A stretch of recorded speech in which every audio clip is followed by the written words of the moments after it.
วัสดีค่ะยินดีต้อนรับเข้าสู่ Hadassy Channel สวัสดีค่ะ สำหรับวันนี้นะคะเราก็มาfeaturing กับchannel อะไรเอ่ย Just Plus ค่ะ เย้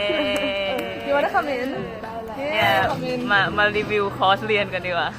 คอร์สเรียนเลยเหรอ ใช่วันนี้นะคะ ผมไม่ได้เรียนเลยอ่ะทำไงดี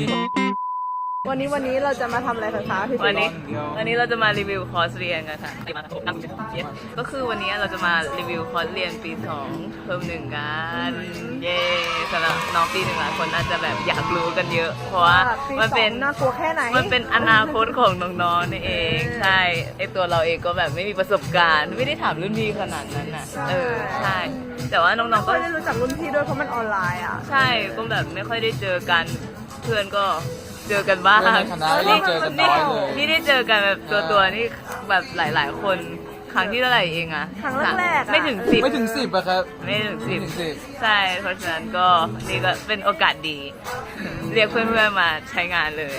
แชนแนลHadassy เจอ Channel ครั้งแรกก็ใช้งานเลย วิชาแรกวันจันทร์ ก็คือ Biosci ไบโอไซโอ้โห ใช่โอ้ เนี่ยไบ ไบ โอ โอ ไซ ไซหนักสุดคือเริ่มเรียน8 โมงใช่ไหม ใช่เรียน8 โมงถึง 9 โมง วันจันทร์อังคารพุธ 3 วันเลย 3 วันติด เขารู้สึกว่ามันยากที่มันแบบอยู่ติดเกาะกันอย่างเงี้ยแหละ ใช่ มันมีงานเพิ่มด้วยใช่ไหมนอกจาก ใช่ เรียน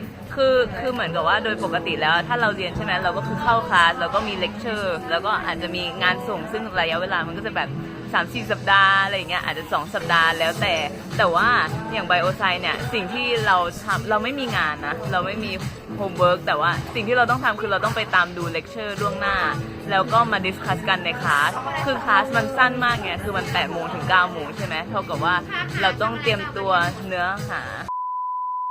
โอเคก็คือด้วยความที่เลคเชอร์มันเหลือแค่1 ชั่วโมงใช่ไหมดังนั้นมันไม่สามารถยัดเนื้อหาทั้งหมดได้ภายในนั้นหรอกดังนั้นอาจารย์เขาก็เลยแบบเรคคอร์ดพวกคลาสเรียนไว้ให้เรียบร้อยแล้ว ใน แล้ว YouTube ใช่ใน เป็แบบ YouTube playlist มาเลย เป็นเพลย์ลิสต์เลยมันไม่ใช่มีแค่เลคเชอร์เท่านั้นที่เราต้องดูแบบที่อาจารย์สอนแต่ว่าเราต้องดูพวกคลิปเสริมเพิ่มเติมด้วยอ่ะโอเค มี material อย่างอื่นให้ดูแบบว่า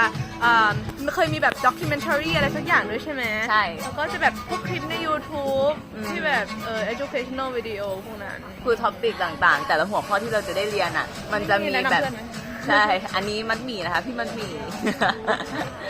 documentary ที่เราเรียนกันอ่ะ มันก็จะแบบ มันจะอาจจะชั่วโมงหนึ่งอะไรเงี้ย คือเลคเชอร์อ่ะ มันก็มีสมมติคลาสหนึ่งก็คือ 3-4 เลคเชอร์ที่ต้องไปดูแล้ว เลคเชอร์ละอาจจะครึ่งชั่วโมงอะไรอย่างนี้ แล้วเราต้องไปดู additional video ด้วย ซึ่งมันก็อาจ1 ชั่วโมง แน่นอนว่าเราไม่ทันหรอก เพราะเราไม่ได้เรียนแค่ไบโอไซแค่วิชาเดียว แล้วนี่ขนาดแบบ นอน ดู น้อย วิดีโอที่ต้องดูอ่ะคูณ2สปีดคูณ2มันยังแบบไม่แทบไม่ทันอ่ะใช่ เยอะมาก แล้วแบบเวลาดูอาจารย์เขาไม่ได้มีสไลด์มาให้อ่ะคือเราต้องจดเองปกติเราจะแบบจดตามในสไลด์อะไรอย่างนี้ใช่ไหมแต่อันนี้คือฟังแล้วก็จดเองหมดเลยบางทีก็ต้องแคปหน้าจออะไรอย่างเงี้ย ใช่ อาจารย์ไม่ให้สไลด์มา เราต้องแบบตามไล่แคปหน้าจอ ก็คือน้องก็ต้องน้องๆต้องลุ้นว่าสไลด์อาจารย์จะเหมือนเดิมไหม ถ้าแบบเหมือนเดิมก็แบบขอพี่ๆรหัสตัวเองได้ แต่ว่าถ้าไม่เหมือนเดิมน้องก็ต้องไล่แคปนะครับ ไม่แล้วเราก็ควรจะจดอะไรพวกนี้ไว้ด้วยเพราะว่าตอนเรียนอ่ะเขาจะถามคำถามใช่ไหมคะ ใช่ไฮไลท์คีย์เวิร์ดไว้ให้ดีๆ เพราะว่าในคลาสที่ดิสคัสกันน่ะอาจารย์เขาจะไล่เนื้อหาเลยตั้งแต่แบบต้นสไลด์ไปยังท้ายสไลด์ แต่ว่าเหมือนกับเขาจะถามเป็นยิงคำถามสุ่มๆอะว่ามันจะอยู่จากสไลด์ไหนดังนั้นสิ่งที่น้องจะทำก็คือน้องต้องเข้าไปดูเลยเขาจะต้องดูสไลด์อะตลอดการดิสคัสชันเลยว่าแบบเนื้อหานี้มันอยู่พาร์ทไหน แล้วบางทีอะสิ่งที่อาจารย์อธิบายที่คลาสบอกแหละที่อาจารย์อธิบายอะบางทีเอามาถามในคลาสคือมันไม่ได้อยู่ในสไลด์นะแต่มันเอามาถามอะใช่มันเป็นคำถามเพิ่มเติมอะไรอย่างนี้ คือเขาจะถามแบบทุกคนน่าจะคุ้นกันดีเขาถามว่า Can anyone tell me about แล้วก็เป็นท็อปปิ้ง ใช่ Can anyone tell me about เขาจะถามแบบกว้างๆหน่อยแล้วให้เราเสริมแล้วก็แบบค่อยๆแคบลงไปเรื่อยๆ ใช่เขาก็จะอธิบายว่าแบบ why do you think like that หรือแบบอธิบายเหตุผลอะที่เหมือนในเลคเชอร์ที่เราต้องไปดูอะมันก็จะมีสอนอยู่มันจะมีบอกอยู่ว่าเราต้องใส่อะไรไปบ้างแล้วก็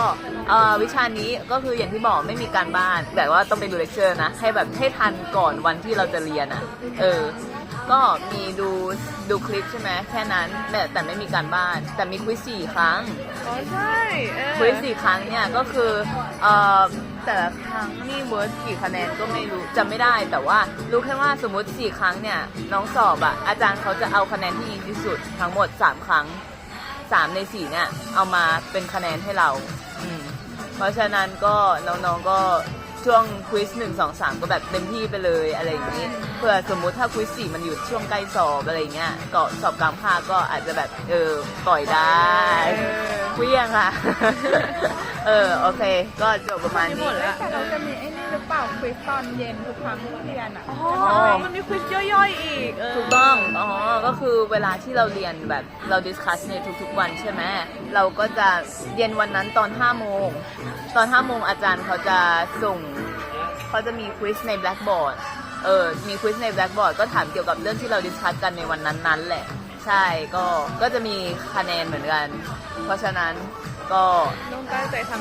ใจทำนิดนึงแล้วก็ช่วงต้นเทอมน้องๆก็จะเหนื่อยเป็นพิเศษเพราะนั่นแหละตามดูคลิปตามเด็กแล้วก็ตื่นเช้าแบบเราต้องตื่นเช้ามาเรียนไง8 โมงถึง 9 โมงโคตรเช้า